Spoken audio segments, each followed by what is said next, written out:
Ya se encuentra con nosotros mi querido Maxi Abogado, Federico Anaya. Muy buenos días. Buenos días, Violeta. Buenos días, Ernesto. Muy Eh, buenos días, Qué Federico. envidia de que estén ustedes allá en Guatemala. Gracias. Ahora sí que con todo respeto, pero pues gracias. Bueno, Gracias. David se estará incorporando en un instante más. Nos gustaría, mi querido Federico, comentar también brevemente todo antes de entrar a los temas que nos van a ocupar mayor tiempo, pues toda esta situación. ¿Cuál es tu lectura de estos embates que empieza a intensificar aún más todavía Marcelo Ebrard contra Claudia Sheinbaum, contra la dirigencia de Morena, contra la secretaria del Bienestar? Este, Se hablan de denuncias y demás. ¿Cuál es tu balance, tus impresiones de esto que estamos viviendo en el país, particularmente que se está viviendo al interior de Morena? Bueno, mira, mi opinión tiene que ser muy objetiva porque no es propio que yo, que en este momento tengo un cargo de una opinión. Pero hay una cosa que creo sí es completamente legítimo decir, y es que el hecho de que cualquiera de los pre candidatos en cualquiera de las dos coaliciones tenga la posibilidad de poner en duda lo que está ocurriendo dentro de su proceso. Lo vimos con Preciado en el otro lado y está Ebrard haciéndolo en su propio proceso. Nos está indicando una cosa que la gran derecha conservadora no ha querido reconocer los últimos 4 años. Y es que en realidad una de las cosas que ya conquistamos es la democracia. En la democracia uno no sabe qué es lo que va a pasar. Entonces, en teoría, el discurso conservador era que estábamos restaurando el viejo PRI y el presidente había hecho una faramalla de teatro para esconder el dedo presidencial.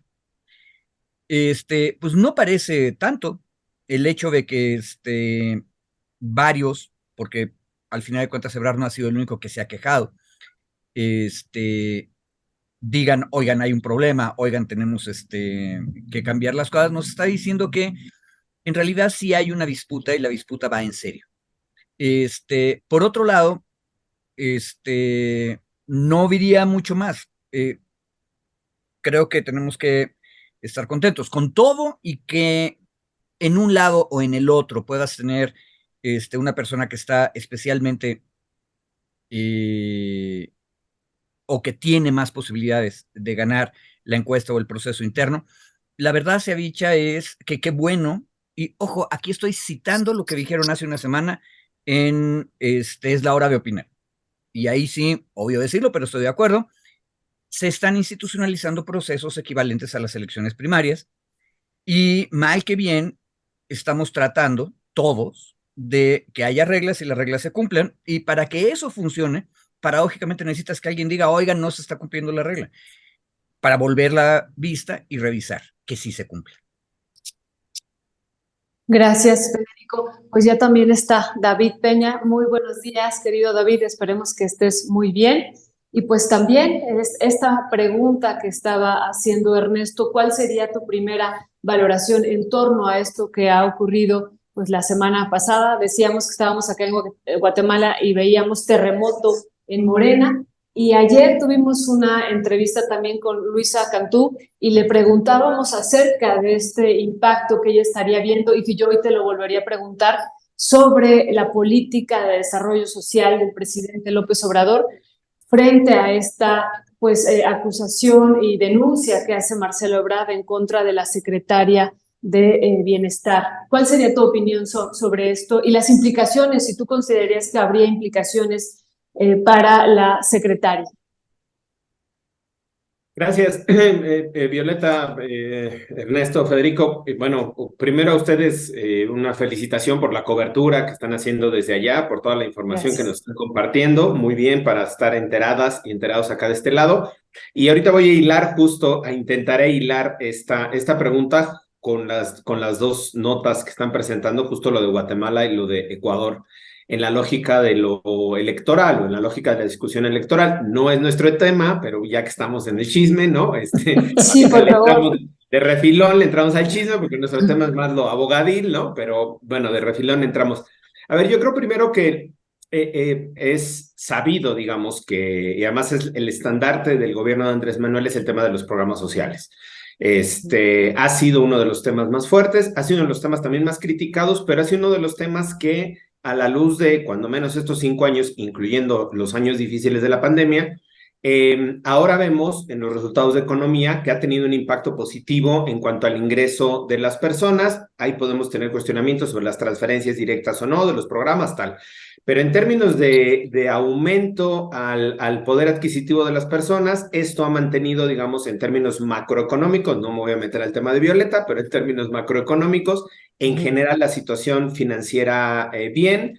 Esto ha sido una bandera del presidente, el tema de los programas sociales, ahora el tema económico también, la estabilidad y el crecimiento económico, el contener la inflación, ha sido uno de los temas importantes del presidente. Entonces, yo creo que el tema de los programas sociales, yo diría, es sabido que es un estandarte del presidente y que tiene que ser un estandarte para las próximas elecciones. Tiene que seguir siendo una de las banderas fuertes o de los pilares para, digamos, invocar la continuidad de la Cuarta Transformación. Tendría que ser la consecución y la consolidación de los programas sociales.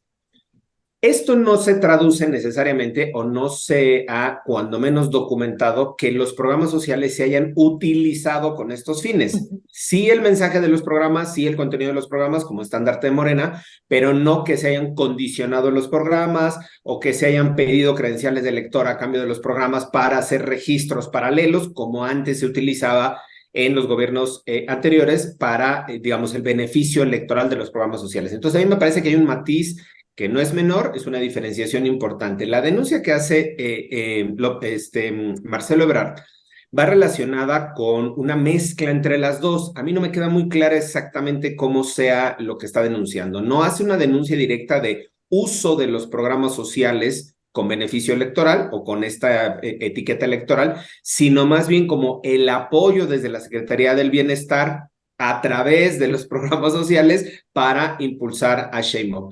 Entonces, a mí me parece primero que tendríamos que clarificar, o tendría que Marcelo clarificar a qué se refiere con esta suerte de denuncia, porque, insisto, no me queda claro. Hay una parte, diría yo, legítima de que se va a usar los programas sociales como bandera, estandarte político, que me parece que eso es legítimo porque es de este gobierno, y la otra es que se condicionen los programas o se utilice dinero de los programas para promocionar a una candidatura. Creo que hay una diferencia que no es menor. A mí no me queda clara en la denuncia que se hace, cuando menos me parecería que tendríamos que tener más información sobre la denuncia. Segundo, ¿a qué le está apostando Marcelo? Me parece que es una apuesta arriesgada, pero es una apuesta al final que puede tener ciertos resultados en la lógica de las encuestas que se van a realizar ya en 2 semanas más o menos, ¿no? En una semana empieza y tarda una semana de todo el muestreo que se tiene que hacer. ¿A qué le está apostando? Pues justo a que él dice, su equipo dice que hay muchos marcelistas de closet, que no necesariamente salen a expresar el sentido de su voto o su preferencia sobre este proceso de la conducción de la 4T. ¿Y a qué le está apostando? Creo yo, es una valoración, a que justo estas personas, muchas que no han logrado ser identificadas o que no han participado en las encuestas o en los muestreos, puedan expresarse y además también, y ahí yo creo que sí tiene un punto a su favor, de que justo como decía Federico, se coloca como un demócrata, entre comillas. Dice, no solo participo en las reglas, cuestiono las reglas, cuestiono los procedimientos, y eso no implica necesariamente ruptura. Desde mi valoración no implica una ruptura con el partido en este momento, probablemente después, pero no implica una ruptura en este momento porque el propio Marcelo sabe que está generando un capital político muy importante y que ese capital político, sacarlo de Morena para llevarlo a otro lado, va a ser muy complicada la transición, no va a ser muy complicada su legitimidad, va a perder legitimidad. Entonces, yo no creo que esté pensando en salirse, más bien está pensando en cómo subir ese capital político que está construyendo y cómo ese capital político le va a servir para tener un proceso de negociación eventualmente después del 6 o 7 de septiembre. Entonces, creo que la apuesta más bien va en el sentido de no ruptura, sí subir el costo del capital político y sí impulsar para que estos 10 puntos de diferencia más o menos que se tienen en las encuestas entre él y Claudia Sheinbaum se puedan reducir, quizá no empatar, quizá no acercarse, pero se puedan reducir y eso le da un margen de capital y de potencial político mucho mayor. Insisto, me parece que las críticas que puedo hacer son críticas pues válidas, hasta cierto punto, legítimas, desde luego. Esto último, y cierro ya, perdón por la larguísima respuesta, esto último que tiene que ver con el tema de las encuestas, ellos decían, se hizo un listado de las encuestas que no iban a participar porque no tenían credibilidad, digamos, en términos generales. Se sacó ese listado, se compartió el listado, se entregó el listado al partido y cuando salen electas las cuatro empresas, creo que 2 de ellas son del listado que habían presentado de las empresas que no tenían legitimidad, desde la posición de cada una de las candidatas y candidatos. Entonces, ahí me parece que es interesante igual ver el análisis de fondo de cómo se está, digamos, haciendo estos procesos y las denuncias que se siguen haciendo al respecto, ¿no? Ya, gracias, mi querido David.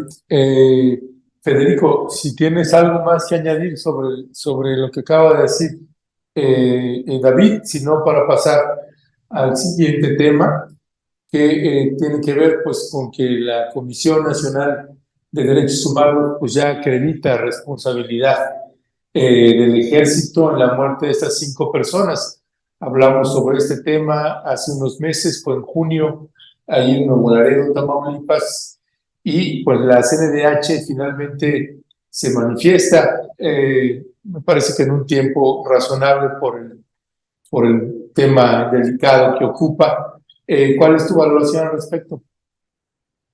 Bueno, estoy muy de acuerdo con la manera en que planteaste el asunto, solamente le modificaría un poquito la palabra finalmente, porque, y eso es mi primer punto, cuando decíamos que la CNDH finalmente emite una opinión, normalmente era porque ya habían pasado 4 o 5 años de las cosas. O sea, la CNDH tenía la tremenda, horrible costumbre de hacer recomendaciones gigantescas de a 100, 200, 500 páginas, tardías, siempre tardías. Está empezando a ocurrir una cosa distinta, pero apenas está empezando. Y creo que tenemos que estar atentos porque los hechos concretos sobre los que se está pronunciando la CNDH fueron evidentes porque tenemos un video en el cual nadie dijo que alguien hubiera montado una escenografía. Es más, no solamente eso, a los pocos días de que se dio a conocer el video, el comandante, que es el 4º coronel o general, ya no, perdón, no me acuerdo ahorita. Coronel. El 4º coronel al frente de el batallón el regimiento de los dragones urbanos de Nuevo Laredo, fue removido. En otras palabras, hay un reconocimiento en ese instante tácito del ejército. Esa es nuestra gente hizo cosas indebidas. Y lo vimos todos, entonces lo que necesitábamos era que realmente hubiera un pronunciamiento fuerte de alguna autoridad. Ahora, los juzgados siempre van a tardarse. ¿Por qué? Porque tienen que respetar todos los derechos de los acusados. Pero la CNDH emite en realidad recomendaciones no vinculatorias, es decir, opiniones bien informadas acerca de hechos. Y su verdadero poder es llamar la atención acerca de lo que está mal. Entonces, ojo, Nuevo Laredo lleva al hilo 2 recomendaciones rápidas de la CNDH. Esta es la segunda. Acuérdense que también hubo una recomendación bastante rápida en menos de 3 semanas, si mal no me acuerdo, sobre el caso de la colonia Cavazos Lerdo. Ahora, ¿qué tenemos que hacer desde la sociedad civil frente a esas recomendaciones? Bueno, pensar qué es lo que sigue, porque en la mala costumbre de tardarse demasiado, la CNDH nos había acostumbrado a que la recomendación es algo así como el final. Y de hecho, si ustedes se fijan cómo se ha percibido o recibido la noticia, la prensa dice, ya la CNDH se manifestó, por lo tanto, esto ya es un caso cerrado. Eso es parte de la mala costumbre de tardarse mucho. Y no, la pregunta fuerte en términos de derechos humanos, en mi opinión, es ¿cómo es posible que en menos de un mes, si mal no me acuerdo, incluso podría ser en el mismo mes, ocurrieron los dos incidentes, Cavazos Lerma y este incidente en La Barda, por llamarlo así, el mismo regimiento, personal del mismo regimiento, bajo el mismo coronel, estuvieron involucrados. Aparte, ese coronel fue removido. Entonces, ¿qué es lo que falta? Pues falta que la CNDH siga investigando y emita en su momento, y esperemos que sea rápido, no dentro de 5 años, recomendaciones respecto de cómo está mal organizado, aquí no tengo dudas, está mal organizado el regimiento de los dragones urbanos. Y ahí necesitamos una opinión fuerte del ombudsman, de la ombudsman, que nos diga, eso es lo que está mal, lo que se percibe y aquí sí necesitamos un análisis más estructural, o sea, no es nada más estos dos incidentes, recomendación puntual sobre el caso, sino qué es lo que está ocurriendo a lo largo del tiempo, porque, ojo, este regimiento no tiene nada más este caso. Gracias, Federico. Pues, David, ¿cuál sería tu opinión y qué implica que la CNDH esté haciendo esta recomendación directamente para la Secretaría de la Defensa Nacional? ¿Y cuál sería, desde tu perspectiva, la respuesta que tendría que dar ante esta recomendación de la CNDH la Secretaría de la Defensa? Mire, yo creo que, a ver, hay dos temas que me parece importante destacar de la recomendación, justo, bueno, tres, sumando al primero que decía Federico de la temporalidad, la forma en la que sale la recomendación. Recordemos, estos hechos son de mayo, ya estaban pasando en pantalla, estaban transmitiendo este video, que todas bueno, la mayoría pudimos ver. Hay dos datos que a mí me parece relevante o que quería destacar de la recomendación. Primero era el párrafo 33, se hace referencia de la propia recomendación general, de la recomendación de violaciones graves, perdón, que se dio a publicar el día de ayer, que se dio a conocer el día de ayer, reconoce, y quería leer la literalidad del parrafito, justo porque me parece que era muy importante, o considero yo que es muy importante la forma en la que lo está redactando la CNDH. Dice, y leo textual, párrafo 33, del análisis del presente caso, analizan los supuestos de violaciones graves a los derechos humanos establecidos en los estándares internacionales, en virtud de que en el contexto general de los hechos, eso es importante, el contexto, y de acuerdo, que era un poco lo que decía Federico, o mucho de lo que decía Federico, la forma en la que están actuando estos grupos ahí en Tamaulipas, y de acuerdo con las evidencias que integran el expediente de quejas, se acreditó la violación al derecho humano a la vida, con motivo del uso excesivo de la fuerza a través del uso ilegítimo de las armas de fuego, en privación, que derivó en la privación arbitraria de la vida de las víctimas B1, B2, B3, B4 y B5 atribuibles a servidores públicos de la SEDEN. Y termino la cita. ¿Por qué quería rescatar o traer aquí justo la literalidad del párrafo? Porque no solo reconoce el contexto, o sea, entiende que hay un contexto que se está generando en Tamaulipas, o que está generado más bien en Tamaulipas, que parte de ese contexto es digamos, los hechos que vemos en el video, pero además que se privó de la vida arbitrariamente. Esto es una ejecución extrajudicial, se le llama en términos de derechos humanos, es una ejecución extrajudicial por parte de los militares en contra de estas 5 víctimas, y que además se utilizó ilegítimamente la fuerza y las armas en contra de estas personas. Entonces, aunque pudiera ser un matiz de redacción o un matiz que se nos pueda perder por ahí, esta recomendación, a la forma en la que está redactada estos párrafos, es tan relevante como las recomendaciones de Tlatlaya o Tanguato en los momentos del presidente Peña Nieto. Es decir, o de Apatzingán, así como se reconoció en aquellas recomendaciones de la CNDH también que se trataba de ejecuciones extrajudiciales, esta lo está reconociendo y llama la atención, retomando también, refraseando a Federico, llama la atención que sea esta CNDH, con la pasividad que ha tenido, con el adormilamiento que ha presentado a lo largo de estos años, que emita una recomendación, yo no diría tan fuerte, pero una recomendación tan clara. Y la otra, que me parece igual de importante, es que señala que hay una violación al acceso a la justicia en la investigación por parte de Fiscalía General de la República.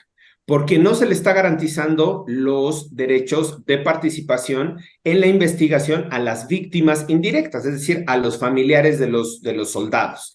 Entonces, cerrando estos dos puntos, retomando esta, podría ser, y espero que sea, la recomendación que logre revivir del marasmo y revivir de ese sueño del letargo que tenía la CNDH, que pueda hacer una recomendación que empiece, como dice Federico, a marcar el derrotero de las próximas recomendaciones, que sean recomendaciones así, crudas, duras, que digan el ejército cometió estas violaciones, fue desaparición forzada de los marinos, fue uso excesivo de la Guardia Nacional, porque las anteriores recomendaciones, con todo respeto, eran una cosa abstracta, light, vacía, en donde decían, sí, los militares cometieron tortura, désele cursos de capacitación para que no torture.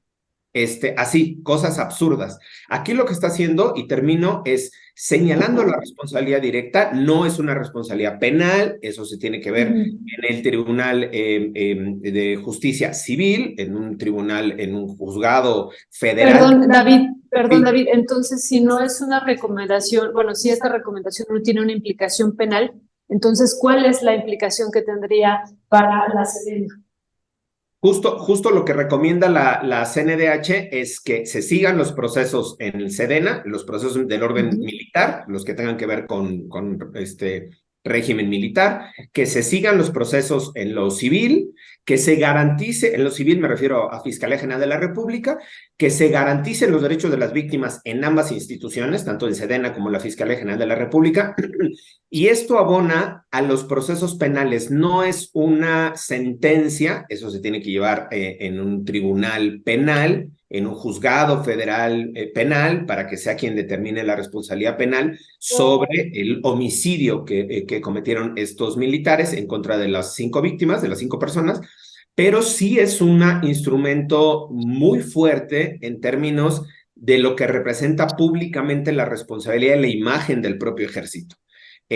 Una de las imágenes del ejército que seguimos teniendo en buena parte de la población es que al ejército no se le toca, literal. Aunque cometan violaciones, aunque cometan abusos, aunque cometan tortura, no se le toca. No hay investigaciones y no hay sanciones. Entonces, por eso decía, el matiz que tiene puede ser una delgada línea o puede estar entre líneas, más bien en la recomendación, pero este tono que está teniendo esta recomendación particularmente me parece importante, sirve no solo para cambiar esta imagen que tenemos de absoluta impunidad en el ejército y sirve también para acompañar y presionar desde luego los procesos que se estén llevando en Fiscalía General de la República y en la Sedena. Imaginemos nada más qué nivel tiene la Fiscalía General de la República de procesamiento que la CNDH, que no se destaca por ser muy activa, ni muy proactiva, le tiene que corregir la plana a la Fiscalía General de la República. Aquí más bien me parece que nos coloca el foco de atención sobre lo que está haciendo la Fiscalía General de la República y desde luego la Sedena,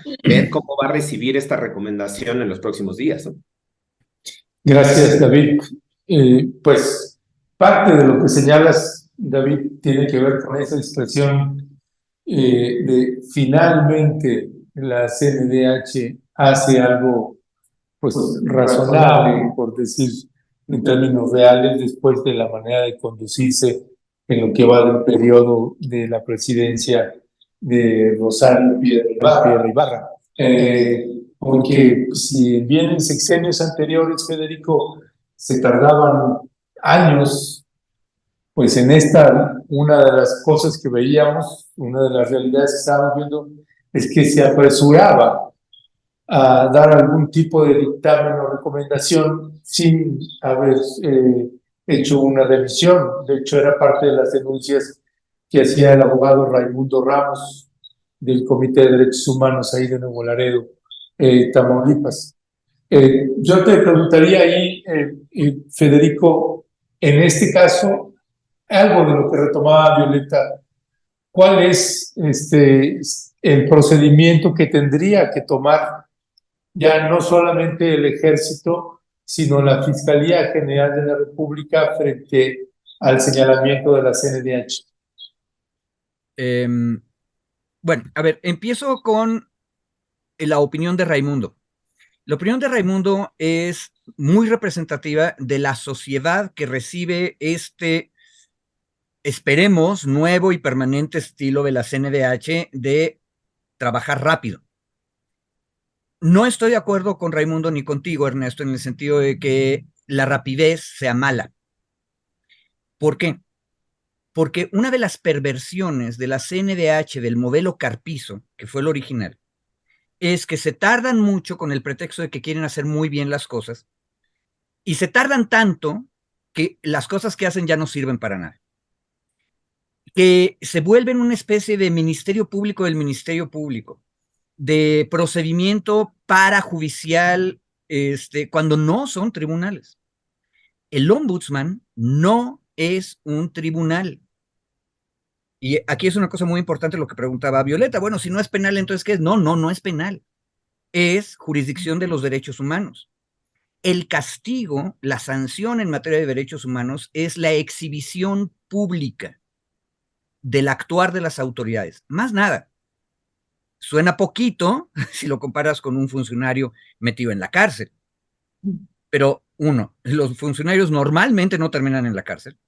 Dos, la vergüenza pública en una democracia abierta y participativa. Ojo, nuestro primer tema era que ahora sí tenemos procesos democráticos abiertos, ¿verdad? La vergüenza pública es un arma poderosísima.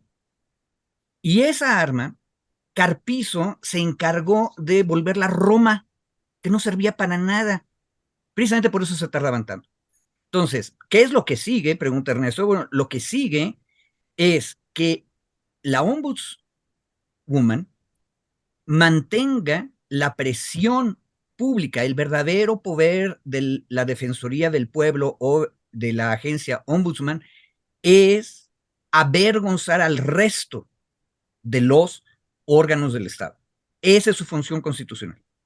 Y en ese punto, nada más digo, no, sí, y no es... ¿Esa es su función? Sí, porque sus recomendaciones no son vinculatorias, o sea, no es su función castigar.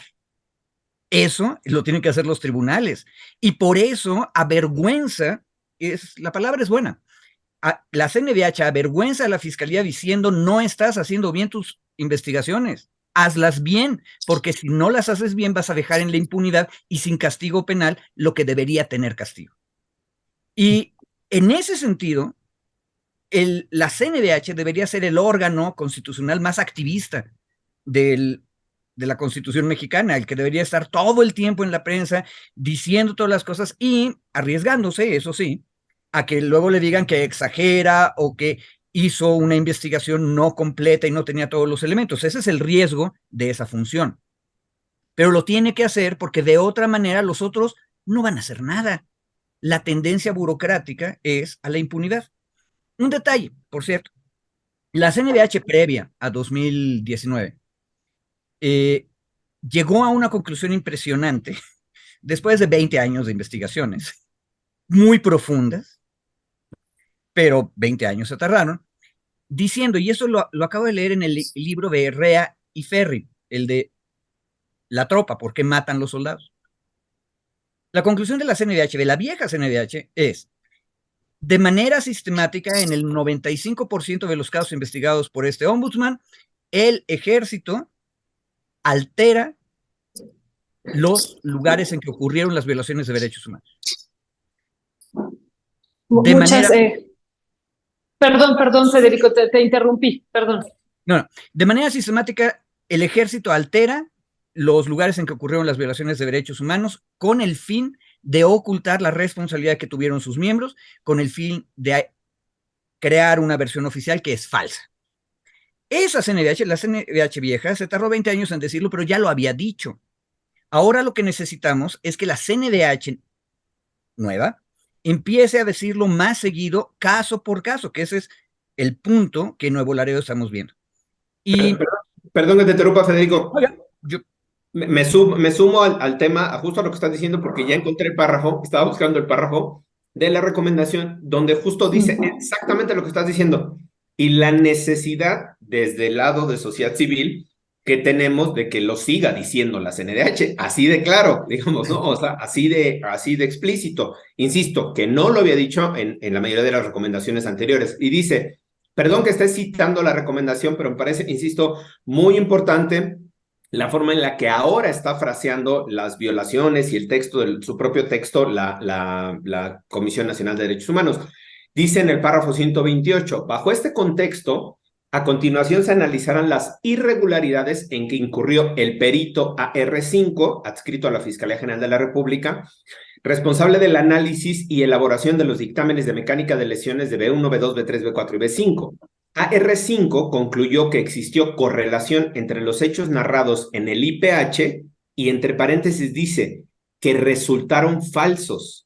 El IPH fue llenado por elementos del ejército. En otra parte de la recomendación se hace el análisis y se dice que el IPH, que se llama Informe Policial Homologado, esas son las siglas que se utilizan, fueron llenados con hechos falsos, con datos falsos por parte del ejército. Es decir, la propia recomendación aquí dice, reconoce que los militares falsearon los informes de la escena de los hechos y que con base en esos informes falsos, un perito de la Fiscalía General de la República validó, entre comillas, los hechos que narraban los militares, pues para quitarles un poco de responsabilidad. La CNDH se mete y dice, no, el IPH es falso de los militares y la validación que hace el perito de la Fiscalía General de la República también es falsa. Y por lo tanto, se caen los dos. Interrumpo al interruptor. Hay un detalle bien interesante. En el libro de Rea y Ferri, uno de los entrevistados, Rea y Ferri, fueron a entrevistar a militares que habían sido o castigados o que estaban presos o que se habían retirado ya del ejército, a preguntarles qué es lo que pasa en los incidentes en los que hay violaciones de derechos humanos.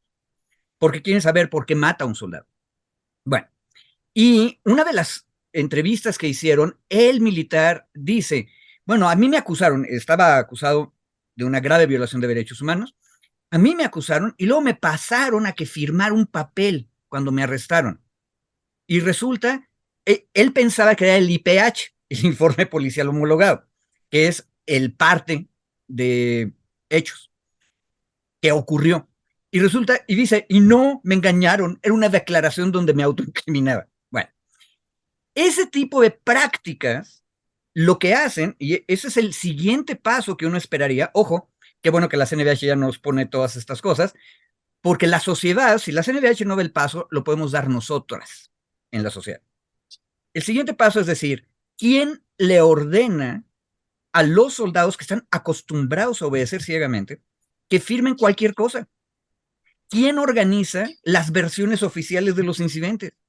Y ahí no hay duda, no son los soldados, los sargentos o los cabos. Y tampoco son los oficiales menores. Y ahí es donde la CNDH tiene que ir subiendo en la jerarquía para decirnos que los mandos están violando derechos humanos. Bueno, interrumpiendo a los interruptores. Al interruptor del interruptor. Al interruptor del interruptor. Sí, yo esta parte que señalabas ahí, Federico, pues si no estaba de acuerdo, menos después de escucharte. Pero bueno, estas cosas nos pasan a veces. Porque lo que ha estado señalando el abogado Raimundo Ramos, a propósito de que si la CNDH se pronuncia rápido o no, etcétera, no es un asunto de la prontitud, si es una semana o no, sino que no investiga y que se manifiesta y que emite dictámenes sin investigar y deja muchos responsables fuera y no entrevista a las víctimas. Y a eso es a lo que se ha referido y a eso es a lo que me refiero con que la CNDH, pues sus comunicados y sus informes o dictámenes o recomendaciones pues han estado bastante flacas. A eso es a lo que me estaba refiriendo. Y no estoy de acuerdo. Hay un detalle. La CNDH no tiene la obligación de hacer investigaciones en la profundidad y completud, o tan complejas, como las hace, por ejemplo, el Ministerio Público. Pero sí entrevistar a las víctimas, Federico, jamás. A ver, sí, en ese punto estoy de acuerdo, pero no nos perdamos. Nada más. A ver, no, compañero, no es nada. El problema que tenemos con la CNDH es que institucional, estructuralmente ha funcionado como una tapadera de la impunidad. Entonces, cualquier cosa que vaya saliéndose de eso ayuda. Y una cosa que durante años veníamos diciendo en las ONGs, que sí entrevistamos a las víctimas, es que la CNDH debería dejar de hacer tanto rollo de investigación y debería pronunciarse con mayor valentía sobre las cosas que son evidentes, como por ejemplo que a estos compañeros que vimos en el video los sacaron del automóvil y en lugar de procesarlos como era su derecho humano, armaron un aparente incidente y los ejecutaron. Eso hay que decirlo rápido y no se necesita mucha investigación. Hay que decirlo rápido y hay que volverse activista en la defensa de los derechos humanos. Y Ernesto, había sido siempre la diferencia entre las ONGs y la CNDH. Ahora, ahí hay otro detalle que es, yo creo que es más grave todavía de la crítica de Raimundo y que es muy válida.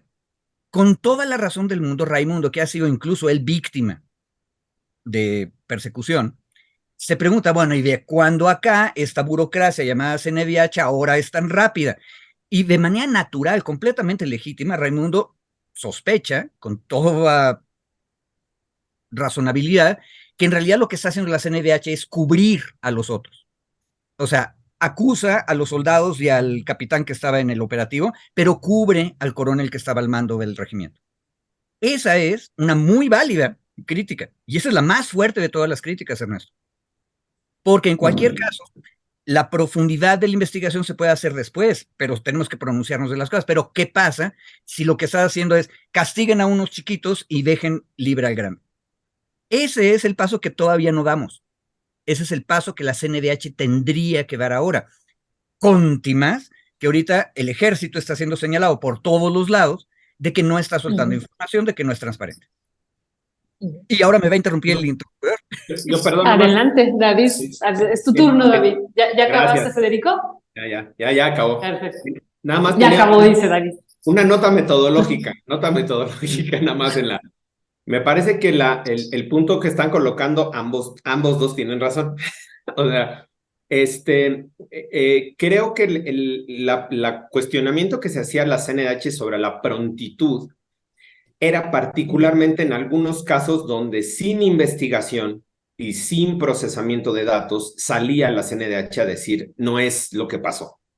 En algunos casos, hace apenas un par de meses, nos pasó en algún asunto, ocurrió en algún asunto, no recuerdo exactamente el dato, que aquí lo platicamos, en donde la CNDH salió a exonerar a los, no sé si eran militares, no recuerdo el caso, pero era un caso de exoneración, digamos, de la CNDH.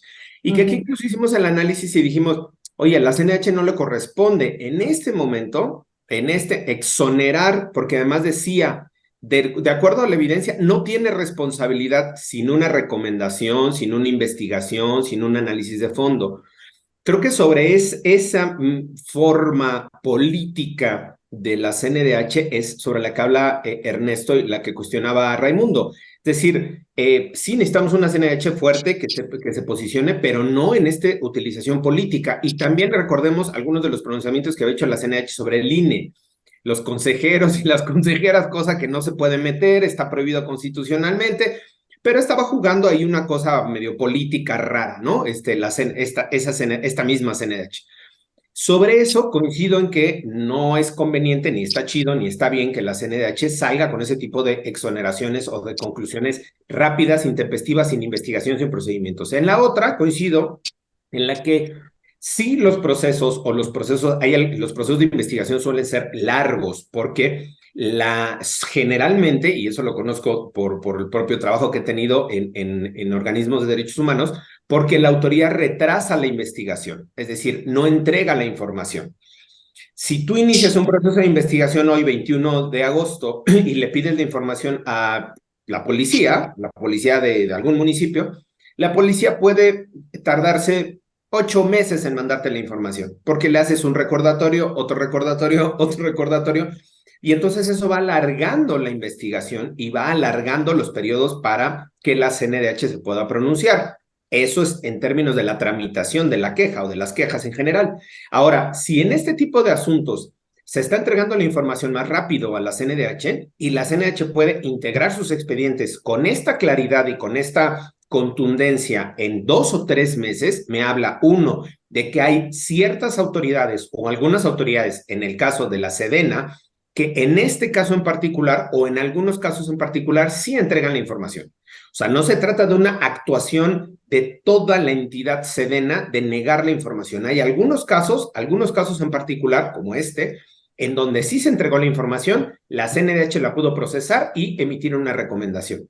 Y en el caso de la Fiscalía General de la República, pues ahí no tenemos muchos más datos de cómo está actuando la Fiscalía, salvo lo que ya hemos criticado y cuestionado aquí. Pero nada más para cerrar digamos, el debate era, hay posicionamientos en los dos lados. Sí se necesitan una recomendación más rápida, con documentación, con ejercicio de investigación, con información corroborada, con evidencia, se le llama en el proceso de las quejas, pero y necesitamos que la CNDH evite estar saliendo en estos pronunciamientos políticos que nada abona, que no le corresponden, que no tienen nada que ver y que exonera en 2 o 3 días cuando estamos viendo algún hecho evidente, sale a exonerar, ¿no? Para bajar un poco la presión. Creo esta recomendación va a ser muy interesante en la forma en la que la adopte la Secretaría de la Defensa Nacional, en la que la adopte la Fiscalía General de la República, porque además está señalando que peritos oficiales de la Fiscalía General de la República digamos, afectaron la investigación que se estaba desarrollando en la propia Fiscalía General de la República. Y finalmente, lo que preguntaba Violeta, hay que ver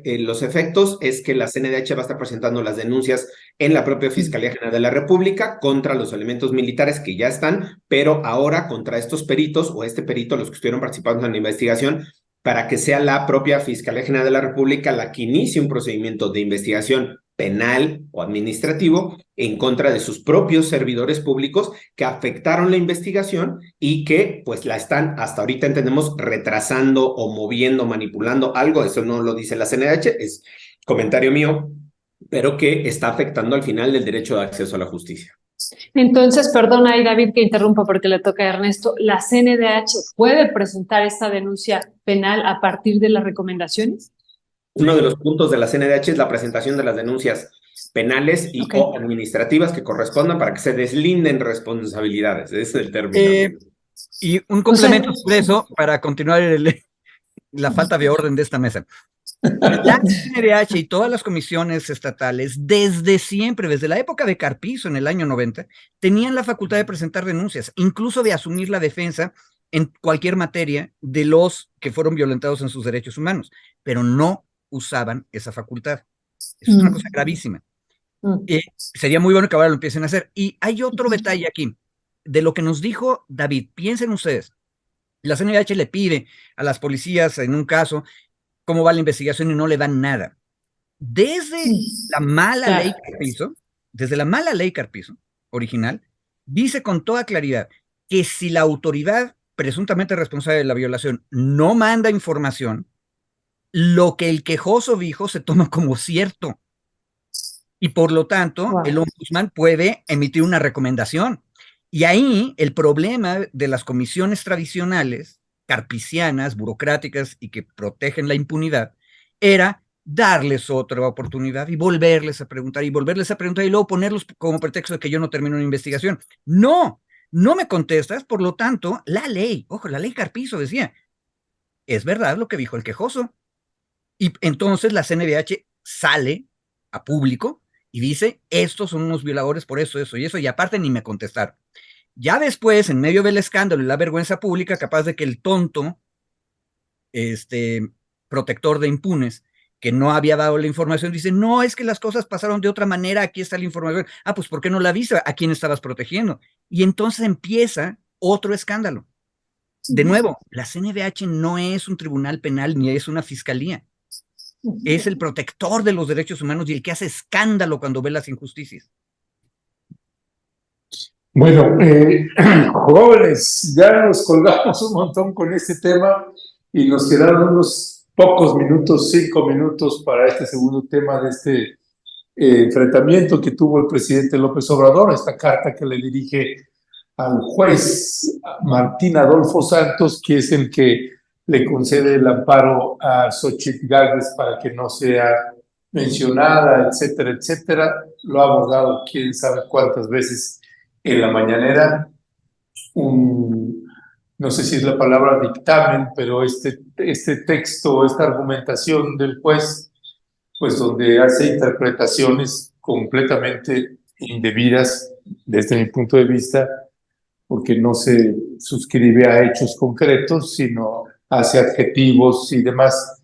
Y el presidente, pues le responde. ¿Cuál es tu valoración al respecto, David?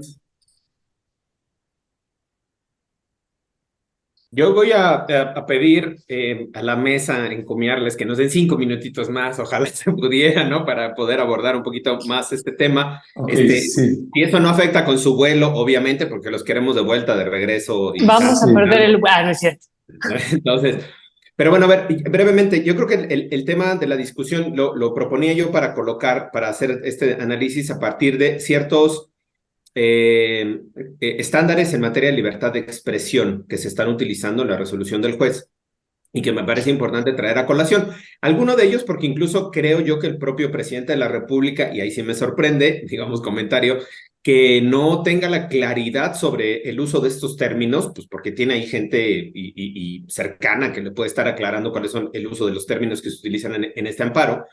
Y yo colocaría primero la necesidad que se hace al abordaje de que las figuras públicas, las personas con una responsabilidad en un cargo público o las figuras que han adquirido, las personas que han adquirido una figura pública, estén sujetas, dice los estándares internacionales, a un doble escrutinio público.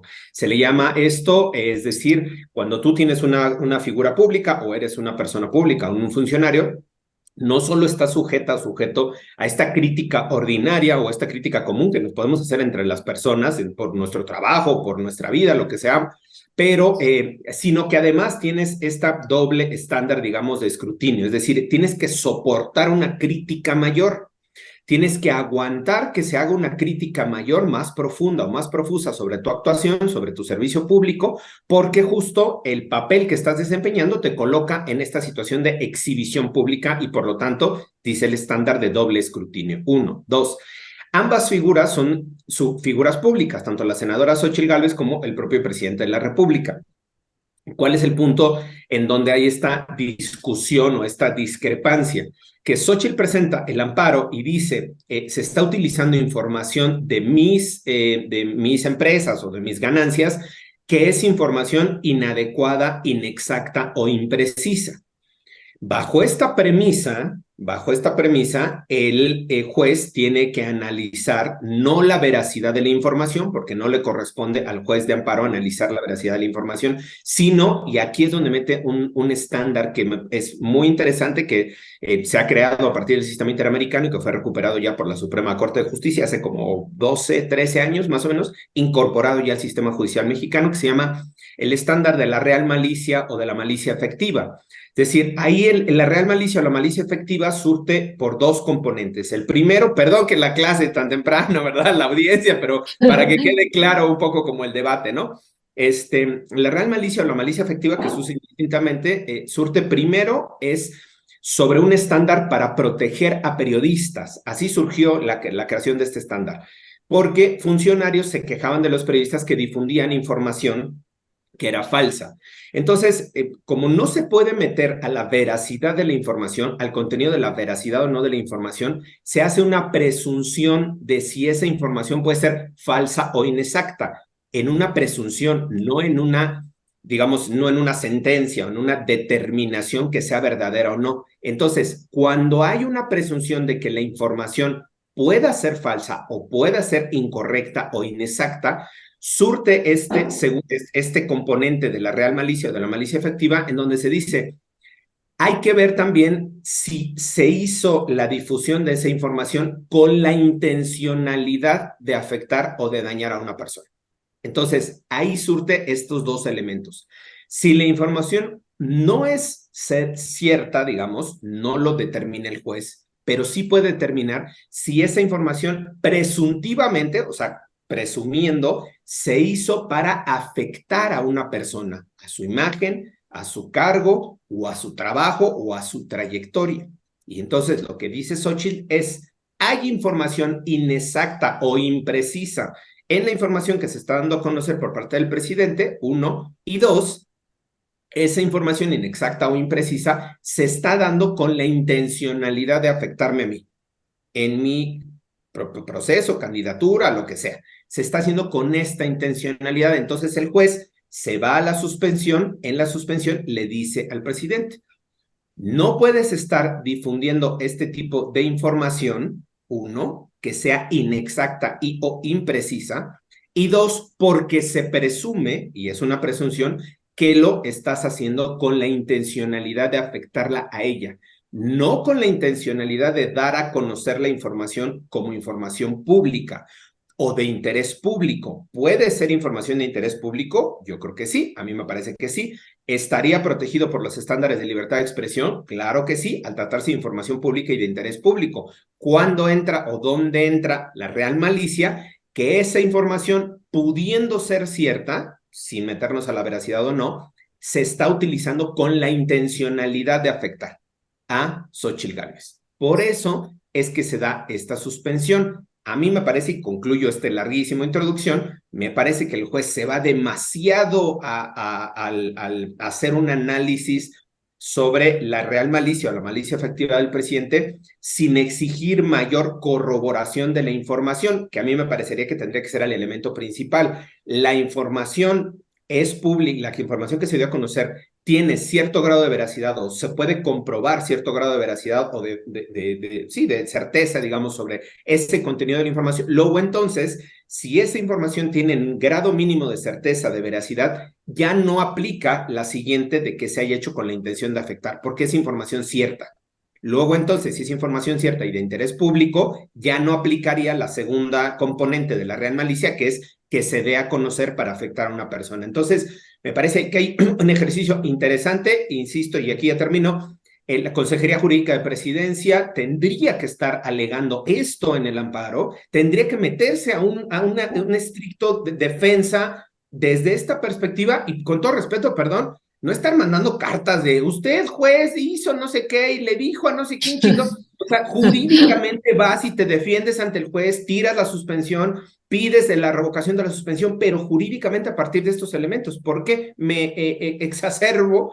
Porque hay un tema muy interesante de libertad de expresión del presidente, de información, de dar a conocer la información, y aquí hemos sido críticos en muchas de las formas en las que lo da a conocer el presidente, pero en este caso me parece que si es información cierta o parcialmente cierta o información, se puede restringir a información cierta de interés público, presidente, déla a conocer. Información falsa o no corroborada, pues no puede entrarlo porque entonces sí está afectando la imagen de una persona. Pero meterse así en este debate y meter al debate en lo público con el juez, que si dio una suspensión de no sé quién y que la suspensión del Chapo y de otra vez va a atacar a la persona y no al acto jurídico, creo que ahí está patinando la Consejería Jurídica de Presidencia bastante feo. En este caso, en lo particular, por eso queríamos traerlo como parte de la discusión. ¿Es cuánto? Gracias, David. Federico, ¿cuál es tu opinión? Y sobre todo también, pues no sé, después de este análisis tan interesante que hace David, si entonces la intención del presidente era una intención, por supuesto, como todo, una intención política, ¿no? Por ejemplo, cuando él advierte la malicia efectiva y dice la malicia efectiva es la de usted, y entonces ya hace toda esta denuncia, pues de los actos que él ha tenido. ¿Cuál sería tu valoración sobre esto, Federico? A ver, Violeta, eso que acabas de decir es exactamente lo que dijo el presidente, pero lo primero que nos explicaba David es que el presidente utilizó las dos palabras malicia efectiva en la acepción más popular y la que es más fácil de entender para todo el mundo de entrada. Es decir, usted es el malicioso. Usted dijo que yo era malicioso, usted es el... Bueno, pero eso no es jurídico. Lo jurídico es lo que nos explicó David, y es bien importante regresarnos a esa explicación, porque la malicia efectiva tiene que ver con el hecho de si la información es verdadera o es falsa. Yo tengo la sospecha que las informaciones que la presidencia publicó respecto de la senadora deben ser más o menos exactas. De hecho, yo me esperaba que la demanda fuera por otro lado, por el hecho de que en realidad era información que debía haberse considerado confidencial. y no respecto de que es mentira lo que dijo. Porque al primero que no le conviene políticamente es al presidente decir una cosa que no es exacta. Ahora, si las cosas son exactas, entonces ya no estamos en el asunto de la malicia efectiva. Ahora, ¿por qué el juez de amparo mencionó el asunto? Por lo que nos dijo David, porque él no sabe todavía qué cosa es exacta y que sí es exacto. Pero yo me sumo a todo lo que nos explicó David, le agradezco que nos haya vuelto a poner los puntos sobre las IES, sobre qué es cada cosa. Pero en la única cosa en que no estoy de acuerdo es en esto. Yo creo que la consejería jurídica, igual que cualquier litigante, igual que David, por cierto, igual que yo, deben utilizar los medios para litigar en medios. Se ve medio raro y siempre nos sale a los abogados la parte conservadora de decir, no, no litiguemos en medios, vayamos allá. Lo que no sabemos es si la consejería está haciendo su trabajo en el tribunal. Eso no nos ha quedado claro. Y ha habido buenos resultados en algunos casos y malos resultados en otros que no nos permiten saber si la consejería está siendo eficiente en su trabajo de defensa en tribunal. Pero yo no veo malo que critiquen, porque aparte, sí hay un problema estructural. Yo aquí hace muchos meses dije, es terrible que el Poder Judicial tenga juzgados especializados en competencia económica y electricidad, pero no los tenga en materia de autonomías indígenas. Eso es una cuestión estructural. Y también es una cuestión estructural los jueces, qué tipo de fallos van dando. Entonces, sí es bueno que uno de los litigantes digan, oigan, este juez todo el tiempo está haciendo este tipo de cosas. Y no nos lo van a decir los otros. Entonces, ¿quién nos lo tiene que decir? La consejería. Entonces, yo creo que está bien hacer eso, pero lo malo, que ahí es donde me suma David, es que solamente eso estuviera haciendo la consejería. Hay que ver. Yo tengo la confianza en que Estela Ríos está haciendo las dos cosas. Por cierto, es una cosa rara, porque Estela, su estilo es no litigar en medios.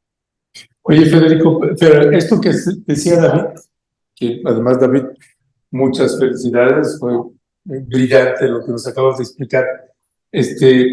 Esta expresión que usó el presidente de manera más coloquial, más informal, ok, la está haciendo el presidente, pero sí me parece que hay ahí, en dado caso, un error de la consejería para hacer una explicación de esta naturaleza y que el presidente pues no derrape, ¿no? Lo que pasa, ahí es una cosa de interpretación, ¿derrapó o no derrapó? Uno. Porque el presidente, incluso teniendo la información técnica jurídica de la consejería, podría haber decidido usar malicia efectiva en el término coloquial. Es su estilo, ¿eh? Sí, vaya, yo escucho a David y de hecho ese ángulo ni no lo conocía y por eso te estoy haciendo el planteamiento, porque entonces pareciera que sí fue un derrape, ¿no? O más político, ¿no? También eso, yo creo es lo que dice Violeta. Yo creo que las dos. Político. Yo creo que las dos, o sea, se derrapa por irse para contestar la de malicioso, ¿no? Y lo usa con un efecto político, claro está. Pero sí, creo yo que me parece que ahí el presidente podría haber tenido la misma respuesta política, porque es su estilo, es su forma, ¿no? Pero porque aquí, insisto, se mete con este tema de la malicia efectiva y lo contesta desde mi perspectiva equivocada, ¿no? Entonces yo dije, ¿lo puede meter en lo político? Sí, salir a decir usted es corrupto porque ha dado estas concesiones y estas suspensiones, me parece que es parte del discurso político del presidente. Yo no lo comparto, pero está bien. Y lo otro de consejería jurídica, justo que decíamos, me parece también tener la claridad para explicar esto. O sea, así decirlo, porque la suspensión, perdón, ya me pasé los 5 minutos que pedía extras, fueron 10. La suspensión también se ordena a la Secretaría de Hacienda, al SAT, a la Unidad de Inteligencia Financiera y a la Comisión Nacional Bancaria de Valores para que no den información pública, o sea, privada, confidencial, que decías, Federico, de Xóchitl a que no la difundan hasta en tanto no se sigan los procedimientos ordinarios de acceso a la información, publicidad, todas las reglas que se tienen. Entonces, les mando una suspensión a ellos también para decir, no pueden ustedes estar entregando esta información o compartiendo esta información con nadie hasta que no se cumplan los estándares de protección de datos personales, de protección de datos confidenciales en términos de empresas, en términos... Y esa parte, ahí yo sí coincido, me parece que sí tiene razón. El presidente alega y dice, no, esto no me lo entregó Hacienda ni la UIF, me lo dio gente que me hace llegar mucha información por muchas fuentes. Ahí es un poco complicado, digamos, creerle que el presidente teniendo estas herramientas, pues de repente alguien le llegue con los datos exactos de cuánto presentó su informe de nómina, ¿no? El año 2020 y cuáles fueron los contratos y los montos. Se presume que es información oficial. Ahí yo no lo puedo confirmar, ni el juez. ¿No? Le suma David, pero si el presidente insiste que eso viene de fuera, entonces el problema de esa argumentación del presidente es que le abre el flanco para que entonces pueda haber errores en la información. Exactamente. Y por lo tanto, se abre la cuestión de la malicia efectiva. Exactamente, ahí fue donde se va el juez.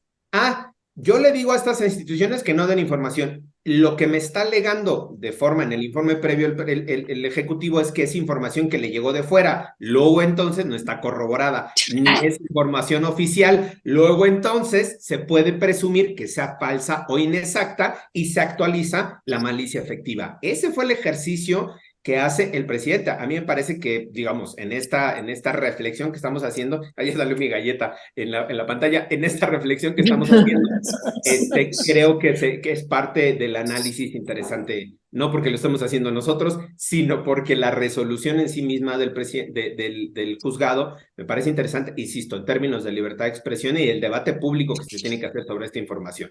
Ya se nos fueron de la pantalla porque les están cambiando ahí algo, les están... No, es que no nos van a creer, pero la última comida que hicimos ayer fue al mediodía y después la dinámica, bueno, casi desde la mañana más bien, comimos ayer y no hemos comido ni cenado por la dinámica que hemos tenido. Están en ayuno democrático. En ayuno desde la mañana de ayer, en verdad, y ahorita nos trajeron algo. Alex Sierra. Ustedes coman, no se preocupen, aquí nosotros, Federico y yo seguimos. Ahora, Federico, ¿quieres vamos a hacer un enlace con Ecuador? El enlace con Ecuador de Revolución Ciudadana para que nos digan cómo fue el proceso allá. Ya tenemos el enlace. Me avisa. Mi querido David y Federico, muchísimas gracias. Hay mucho que tela de dónde cortar con este tema, pero gracias David, gracias Federico, les mandamos un fuerte abrazo y ahí seguimos. Ernesto, Violeta, provecho. Un abrazo. Provecho, abrazos, gracias. Un abrazo. A ustedes. Gracias.